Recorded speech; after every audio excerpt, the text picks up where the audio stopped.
Hello everyone, नमस्ते। मेरा नाम है आलोक कुमार और मैं आप सभी का स्वागत करता हूं अपने यूट्यूब प्लेटफॉर्म पे। तो आज हम एक काफ़ी इम्पोर्टेंट टॉपिक देखने जा रहे हैं जिसमें काफ़ी लोग को जो है दिक्कत का सामना करना पड़ता है। Rules to bond angles of compound. इसमें हम लोग देखेंगे कि कैसे जो है हम लोग डिफरेंट डिफरेंट कंपाउंड्स का जो है वो बॉन्ड एंगल कंपेयर कर पाते हैं। तो चलिए स्टार्ट करते हैं। और यकीन मानिए, अगर इस वीडियो अगर देख लिए तो आपको सब दुख आप भूल जाएंगे, लेकिन बॉन्ड एंगल का कंसेप्ट नहीं भूल पाएंगे। ये मेरा से प्रॉमिस है। हम लोग यहाँ बॉन्ड एंगल को कंपेयर तीन तीन रूल से करेंगे, जो हम लोग सीरीज में फॉलो करेंगे। सबसे पहले हम लोग रूल नंबर 1 फॉलो करेंगे, उसके बाद रूल नंबर 2 फॉलो करेंगे, और जहाँ पे रूल नंबर 1 और 2 अप्लीकेबल नहीं होगा वहाँ पे हम लोग रूल नंबर 3 जो है हम लोग फॉलो करेंगे। तो आज आपका काफ़ी कंसेप्ट क्लियर होने वाला है इस टॉपिक के माध्यम से। तो आप लोग बने रहें और जितना हो सके उतना सपोर्ट कीजिए इस चैनल को, क्योंकि आज हम बिल्कुल आप कुछ नया सीखिएगा, ये मेरा यकीन है। तो आइए स्टार्ट करते हैं। तो चलिए, सबसे पहले हम लोग आज देखेंगे कि रूल को कैसे लगाना है। सबसे पहले बात तो हम लोग सीरीज में देखेंगे। सीरीज में क्या देखना है, सबसे पहले जो बात है रूल नंबर 1 लगाएंगे। रूल नंबर 1 लगाएंगे, सबसे पहले प्रीफर्ड रूल नंबर 1 को करेंगे। उसके बाद रूल नंबर 2 लगाएंगे, रूल नंबर 2 लगाएंगे, और उसके बाद जो है रूल नंबर 3 को प्रीफर्ड करेंगे। जहाँ पे रूल नंबर 1 नहीं लग पाएगा वहाँ पे रूल नंबर 2 लगाएंगे, और जहाँ पे रूल नंबर 2 नहीं लग पाएगा वहाँ पे रूल नंबर 3 लगाएंगे। इसी से जो है हम लोग आगे प्रोसीड करेंगे। और बस केवल यही 3 रूल से जो है आपका बॉन्ड एंगल का हर कंसेप्ट जो है वो क्लियर होने वाला है, यकीन मानिए। तो चलिए, सबसे पहला जो है हम लोग रूल नंबर 1 देखते हैं। रूल नंबर 1 जानने से पहले जो है हम लोग रूल नंबर 1 का कंडीशन देखेंगे कि कहाँ कहाँ पे जो है रूल नंबर 1 जो है वो हम लोग लगा सकते हैं। तो सबसे पहला बात होना चाहिए क्या, फर्स्ट हम बात यहाँ पे लिख रहे हैं। तो सबसे पहला कंडीशन क्या होना चाहिए रूल नंबर 1 फॉलो करने के लिए? सबसे पहला कंडीशन होना चाहिए मॉलिक्यूल्स का हाइब्रिडाइजेशन सेम होना चाहिए। ठीक है, मॉलिक्यूल्स के पास जो है क्या होना चाहिए, लोन पेयर जो होना चाहिए वो डिफरेंट होना चाहिए। मतलब लोन पेयर का प्रेजेंस तो होना ही चाहिए, तभी जो है हम लोग रूल नंबर 1 लगाएंगे। और थर्ड कंसेप्ट क्या है कि NBEPR should not dominate. NBEPR dominate नहीं करना चाहिए, मतलब non bonded electron pair repulsion जो है डोमिनेट नहीं करना चाहिए।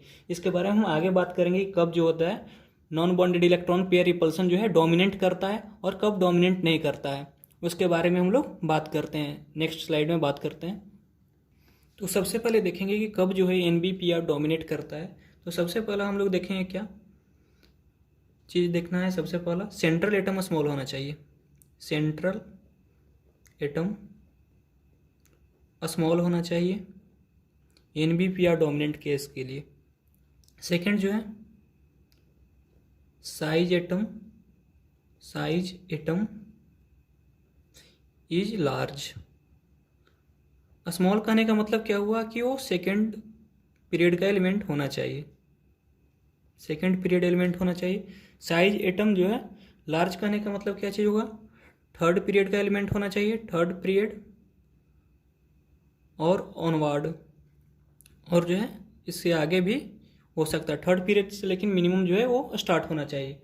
और थर्ड चीज़ क्या चीज़ है, हाइब्रिडाइजेशन काफ़ी इंपॉर्टेंट है। हाइब्रिडाइजेशन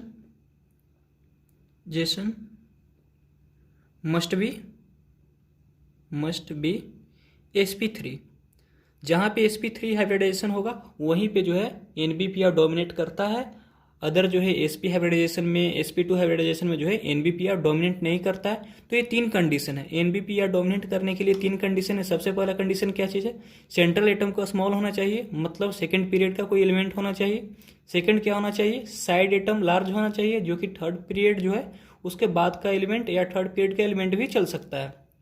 थर्ड केस क्या होना चाहिए, hybridisation must be sp3।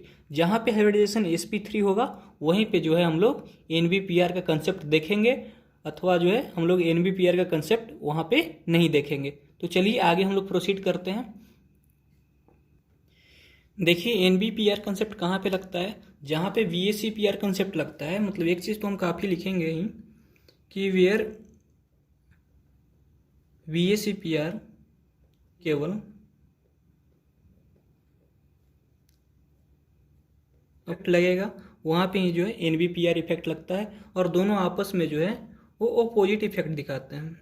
VACPR जो है दोनों जो है आपस में जो है अपोजिट इफेक्ट दिखाते हैं, एंटागोनिस्टिक है इफेक्ट को दिखाते हैं, दोनों आपस में अपोजिट इफेक्ट को दिखाते हैं। तो सबसे पहले हम लोग यही जानेंगे कि NBPR होता क्या है। मैंने पिछले वीडियो में भी बताया था, लेकिन इस वीडियो में भी बता देता हूँ कि NBPR इफेक्ट क्या होता है।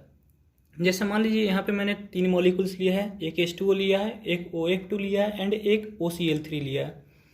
तो यहाँ पे सबसे पहले मैंने बताया कि जो साइड एटम के बीच में जो रिपल्सन होता है, साइड एटम्स के बीच में जो रिपल्सन होता है उसी को हम लोग बोलते हैं NBPR। और जहाँ पे साइड एटम के बीच में अगर रिपल्सन होगा वहाँ पे बॉन्ड एंगल इंक्रीज करेगा। यहाँ पे जो है, यहाँ पे भी जो है 3 लोन पेयर है, लोन पेयर है, ठीक है।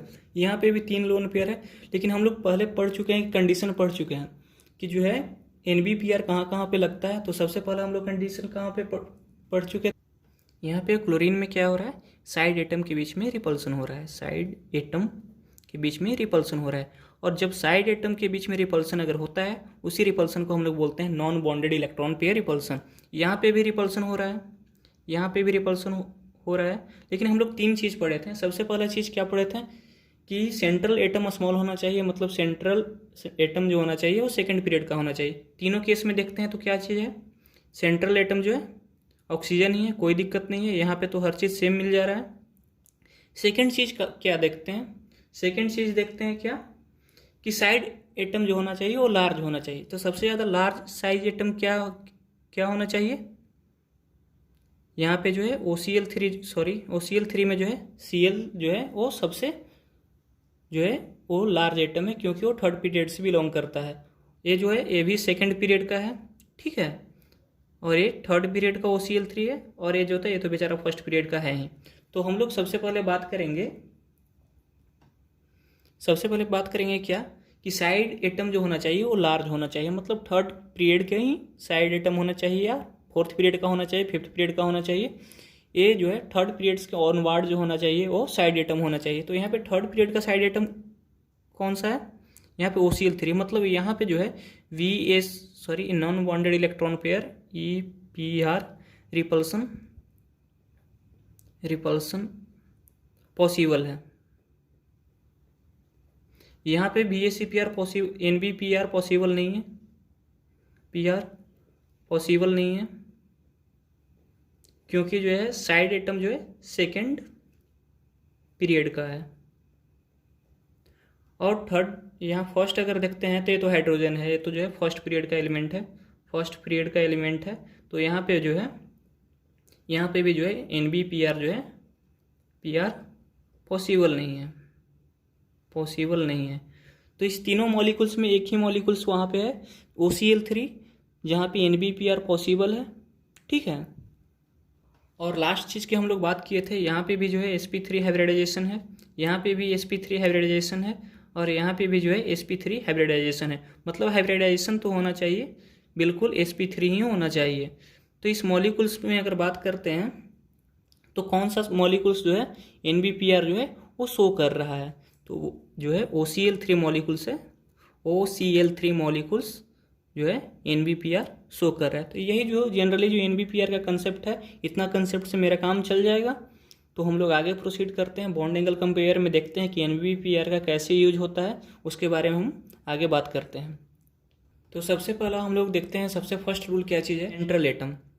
तो फर्स्ट रूल ये चीज़ कहता है कि bond angle is inversely proportional to number of lone pair on central atom.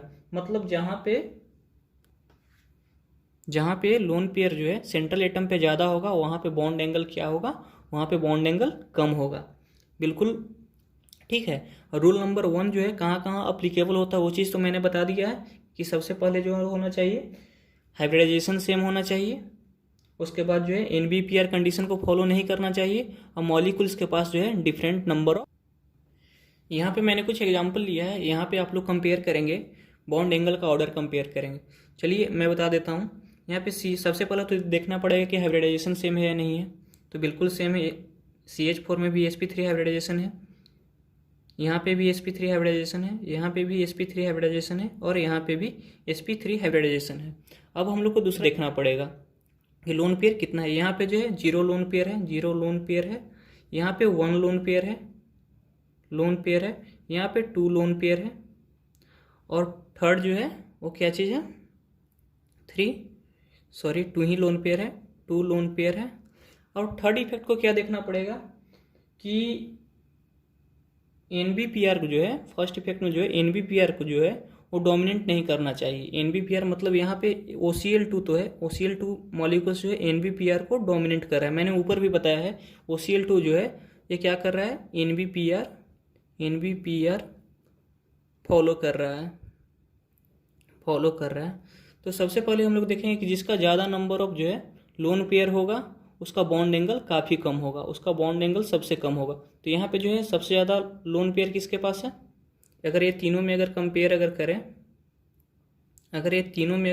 करें तो सबसे ज़्यादा लोन पेयर किसके पास है, H2O के पास है। तो H2O के पास जो है बॉन्ड एंगल होगा। और उसके बाद क्या चीज़ होगा, उसके बाद जो है NH3 का होगा और उससे ज़्यादा होगा CH4 का होगा। और क्योंकि यहाँ पे OCl2 जो है वो डोमिनेट कर रहा है, OCl2 जो है में NBPR डोमिनेट कर रहा है, इसके कारण जो है सबसे ज़्यादा बॉन्ड एंगल जो होगा इसका जो होगा OCl2 का होगा। तो मतलब फर्स्ट रूल यही कहता है कि नंबर ऑफ लोन पेयर से हम लोग कंपेयर कर सकते हैं, बशर्ते जो है कुछ कंडीशन नहीं होना चाहिए, NBPR डोमिनेट नहीं करना चाहिए। यहाँ पे अगर NBPR डोमिनेट कर रहा है तो वहाँ पे जो है इसका रिपल्सन ज़्यादा हो जाएगा और बॉन्ड एंगल ज़्यादा हो जाएगा। तो ये इसका जो है ऑर्डर है, बॉन्ड एंगल का जो है वो ऑर्डर है। सबसे कम जो है H2O में होगा क्योंकि इसके पास 2 लोन पेयर है, इसके पास 1 लोन पेयर है, इसके पास 0 लोन पेयर है, और ये जो है NBPR कंसेप्ट को फॉलो कर रहा है, इसलिए इसके पास सबसे ज़्यादा होगा। इसका बॉन्ड ऑर्डर 104.5 डिग्री के आसपास होता है, इसका 107 डिग्री के आसपास होता है, इसका 109.5 डिग्री के आसपास होता है, और इसका जो है 110 डिग्री के आसपास होता है। तो ये फर्स्ट रूल जो है होप आप लोग को समझ में आया होगा। मैं नेक्स्ट वीडियो में जो है सेकंड रूल डालूंगा क्योंकि वीडियो लंबा हो पा रहा है, इसलिए थैंक यू। आप लोग थोड़ा चैनल को प्रमोट कीजिए, नेक्स्ट वीडियो पक्का देखिएगा, मैं नेक्स्ट वीडियो अपलोड भी कर देता हूँ, तो इसके लिए आप बने रहिए, ठीक है। और यकीन मानिए ये चीज़ अगर आपने जान गया तो जो है कंसेप्ट आपका बॉन्ड एंगल का क्लियर हो जाएगा, आप कभी गलती नहीं कर पाओगे। अगर गलती कर पाओगे तो फिर हमें बोलना कि हाँ आपने बताया था और मैंने गलती किया। बिल्कुल पॉसिबल नहीं है, बिल्कुल कोई भी पॉसिबिलिटी नहीं है गलती होने का, इसलिए आप बने रहें इस चैनल से, जो है आप बने रहें, बिल्कुल बने रहें। आपका जो हर कंसेप्ट को जो है ये चैनल क्लियर करेगा, उसमें नो डाउट, कोई डाउट नहीं है। Thank you. अब हम लोग इसका जो रूल नंबर 2 जो है हम लोग नेक्स्ट वीडियो में ही अपलोड करेंगे। सबसे पहले रूल नंबर 1 फॉलो करना है, और ये सब क्राइटेरिया अगर फॉलो नहीं अगर हो पाता है तब रूल नंबर 2 लगाना है, उसके बाद रूल नंबर 3 लगाना है। तो चलिए हम लोग बात करते हैं रूल नंबर 2 नेक्स्ट वीडियो में। Thank you.